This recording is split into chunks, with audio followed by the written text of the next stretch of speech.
அனைவருக்கும் வணக்கம். 41 பேர்கள் கரூரில் நடந்த இந்த துயர சம்பவம் எல்லாருக்கும் மன கொந்தளிப்பை ஏற்படுத்தியது. இதற்கு என்ன காரணமாக இருக்கும் அப்படிங்கிறதுனா வழக்கு போட்டிருக்காங்க. அந்த மூல காரணத்தை கண்டுபிடிக்க வேண்டும் என்பதற்காக தான் வழக்குகள் தொடுக்கப்பட்டு இருக்கிறது.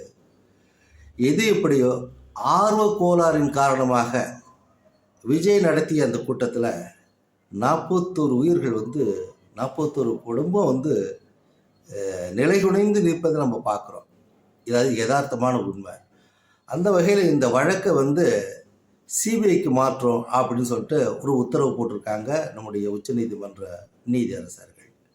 அந்த வகையில் இந்த வழக்கு ஒரு சிறப்பான வழக்காக தான் பார்க்கப்படும். எல்லோரும் எதிர்நோக்கி எப்படி இருக்குங்கிறத இது மூல காரணம் எப்படி இருக்குங்கிறதெல்லாம் எதிர்நோக்கி பார்க்கின்ற ஒரு வழக்காக நாம் பார்க்கின்றோம்.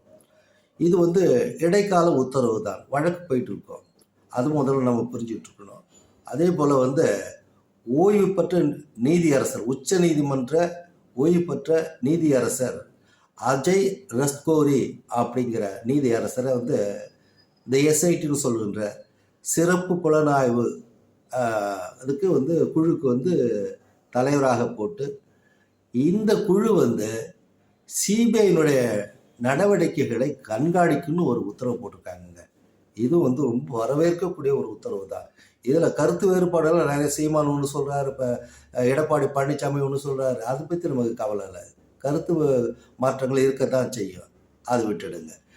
இந்த வழக்கு ஒரு எதிர்பார்ப்பான ஒரு வழக்காக நம்ம பார்க்கப்படுகின்ற காரணத்தால் இந்த விஜய் நம்முடைய விஜய் என்ன செய்யணும்னா, அரசியல் அனுபவம் இன்னும் பெற்று சிறப்பான ஒரு வழிநடத்தலை வழிகாட்டுதலாம் அவர் ஏற்று சிறப்பாக கூட்டங்களை அமைத்து. ஏன்னா அவர் இந்த மாநாடு போட்டதிலேருந்து நிறைய குழப்பங்கள், இது மாதிரியான உயிர் இழப்புகள்லாம் நடந்தது நம்ம பார்த்துட்டு தான் இருக்கோம். அதனால் விஜய் இதை ஒரு நல்ல பாடமாக எடுத்துக்கிட்டு உச்ச நீதிமன்றத்தினுடைய வழிகாட்டுதலையும் இங்கே சிறப்பாக செய்து கொண்டு தான் இருக்காங்க. வழிகாட்டுதல் நிறைய முன்னாடியே கொடுத்துருக்காங்க. அதெல்லாம் நன்கு பார்த்து அவர் வழிகாட்டுதலை எடுத்துக்கொண்டு சிறப்பான கூட்டங்களை அமைத்து எதிர்காலத்தில் நல்ல ஒரு தலைவராக வர வேண்டும் என்பது தான் என்னை போன்றவர்களுடைய ஆர்வமாக இருக்கிறது. நன்றி, வணக்கம்.